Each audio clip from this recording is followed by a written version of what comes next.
देखिए, हम अपना संदेश दें उससे पहले आपसे ही पूछना चाहते हैं।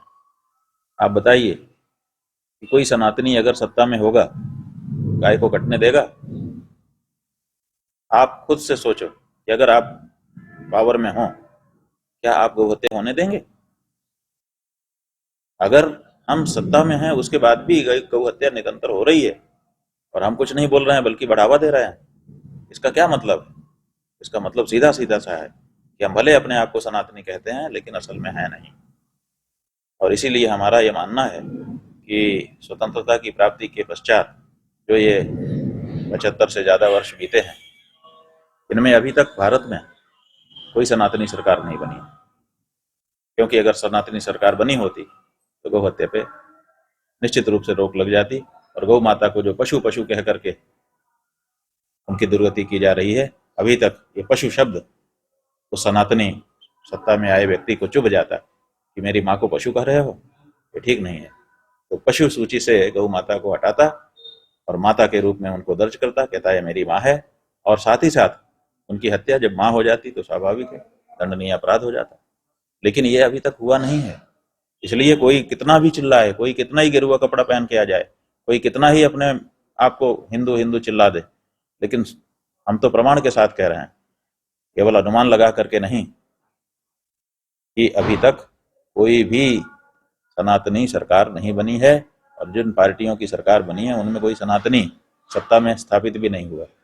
अगर वही होता तो कम से कम वही खड़ा होकर चिल्लाता संसद में कि भाई ये करो, हम लोग पावर में हैं। ज्यादा से ज्यादा क्या होता, उसको पद से हटना पड़ता, लेकिन कम से कम वो उसका पाप तो न रहता। विरोध कर देने से पाप नहीं रहता है, लेकिन किसी ने संसद में खड़े होकर के आज तक गौ हत्या का विरोध तक नहीं किया। इसका क्या मतलब है?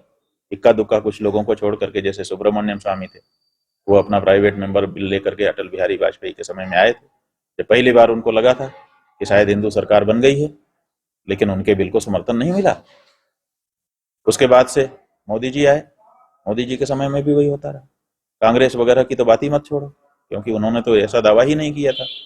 तो ऐसी परिस्थिति में अभी तक जितनी भी सरकारें बनी हैं, सनातनी सरकार नहीं है, हिंदू सरकार नहीं है। जिस दिन हिंदू सरकार आएगी, देख लीजिएगा, शपथ ग्रहण करते ही उस सरकार का जो मुखिया प्रधानमंत्री होगा वो घोषणा करेगा कि आज के बाद खबरदार, एक बूंद भी गौ माता का रक्त भारत भूमि पर नहीं गिरेगा। जिस दिन ऐसा बोलने वाला प्रधानमंत्री हमको मिलेगा, उस दिन हम समझेंगे कि अब भारत में सनातनी राज आ गया, हिंदू राज आ गया।